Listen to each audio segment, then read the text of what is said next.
Leading with authenticity, courage, and spacious thinking. Hello, everyone. Welcome back. Today, we're exploring something deeper than KPIs and quarterly targets.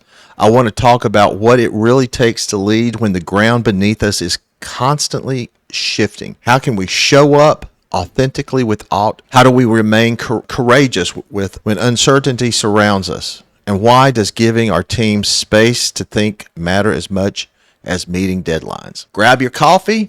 Let's dive in. Authentic leadership versus bring your whole self. You've probably heard this mantra, bring your whole self to work. Be authentic, be vulnerable. But what does that really mean? When leaders ask me, I laugh because the phrase can sound like an invitation to unload every thought or emotion at the office door. James Eyring, an executive coach, notes that the authenticity movement grew from research showing employees trust and commit more to leaders who are genuine. Authenticity, however, isn't about yelling at your team when you're angry. It's not an excuse to withdraw because I'm authentically an introvert. Instead, Eyring says authentic leadership is built on 4 pillars. One is self-awareness. Understand your strengths and blind spots and how others see you. Transparency. Be open about ideas, challenges, and mistakes. Moral compass. Let your values guide your decisions. And fourth, balanced decision making. Seek input from others before acting. It takes courage and humility to embrace these behaviors. Paradoxically, studies show people who often feel authentic when they're curating how they want others to see them. So instead of trying to be real in every moment, Eyring suggests focusing on bringing your best self to work. Here are some tips for showing up authentically. Here are a few strategies you can start practicing right away. Bring your best self. Recognize that you're complex. You can be compassionate in one context and tough in another. Choose the qualities that serve your team at the moment. Be intentional and mindful. Build relationships by showing who you are at the right time in the right way. Grow. Self-awareness is powerful, but it's just the beginning. Invest in developing new skills so you're ready for tomorrow's challenges. Involve others. Great leadership is about coordinating people. Share your thought processes. Explain why a decision matters and invite input. When you lean into these practices, you're far more likely to build trust and commitment than by being real. Leading with courage and uncertainty is so pivotal, valuable. We live in tumultuous times, whether it's geopolitical tensions, technological disruptions, or economic headwinds. The external environment rarely is still. It never sits still. In periods like these, many leaders freeze, unwilling to take bold steps. Yet, as Olivia Mitchell explains, research confirms that fortune favors the brave. A professor at Harvard Business School, she outlines 5 strategies practiced by courageous leaders. The first is reframe your work as a moral mission. When you see your role as contributing to something bigger than profit, you gain a sense of purpose. Rather than seeing his company as merely selling products, an energy executive might define success as advancing a clean energy future for his kids, his family, and the family and generations to come. Build confidence through preparation and focusing on controllables. Courage doesn't mean recklessness. It's about preparing meticulously and focusing on the variables you can influence.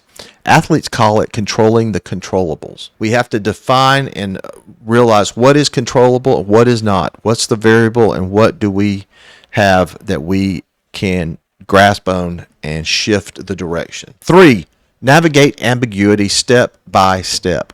Break big, uncertain challenges into smaller decisions that can be revisited. Making incremental progress reduces fears and allows course corrections. The 4th is seek support from allies and critics.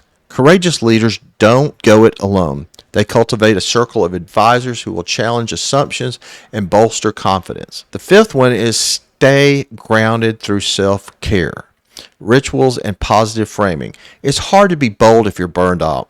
Practices like exercise, mindfulness, and spending time with loved ones replenish energy and allow leaders to reframe setbacks. Find time for devotional, spirituality, journaling, anything that allows you to separate yourself from the day's challenges. These aren't theoretical tips. They're backed by research and practiced by leaders across industries. When I feel stuck, I ask myself, what larger mission am I serving? Who do I need to connect with to move forward? How can I break this into manageable first steps? Courage applied, a clean tech example. David Hunt from Hyperion Search builds on this Harvard Business School framework with examples from the clean tech sector. He argues that courage is the differentiator in times of complexity. Let's look at a few of his insights. The first is articulate your ambitions clearly. You can't be bold without something bold to strive for. People need clarity, not slogans. If you're vague with your goals, you'll drift instead of acting. Praise discomfort. Discomfort signals that you're challenging the status quo. Hiring when the market is soft or launching a product during economic uncertainty feels risky, but it may be necessary for growth. Cultivate discipline. Courage isn't chaos, it's consistent forward movement. In uncertain times, disciplined execution, knowing why you're doing what you're doing and sticking to it is crucial. Stay close to what matters. Bold leaders stay connected to customers, markets, and frontline realities. They don't lead solely from spreadsheets. Step away from the computer and get out there, talk to your customers, talk to your employees, talk to your colleagues. Know what's going on with them. You got to connect your values. When everything feels in flux, your values become a compass. They become your true north, your guiding light, your guiding star. Focusing on what you can control and acting with integrity helps you move through uncertainty with confidence. Courage, then, isn't just about heroic leaps. It's a series of disciplined, values-based actions that build momentum, actions accessible to you and me. You got to create a space for spacious thinking. Leadership isn't only about action, it's also about creating a space for thought. In many organizations, urgency drives everything. We rush from one task to the next, leaving little room for deeper reflection. Megan Wrights and John Higgins describe two modes of attention. One is the doing mode, narrow focus on completing tasks, and the spacious mode, which is expansive attention that makes us receptive to relationships and possibilities. An example from a global arts institution shows how spacious thinking can pay off. Facing budget cuts, an executive convened a team meeting to discuss the department's broader purpose. They discovered overlooked assets that could generate new revenue, which helped them avoid layoffs.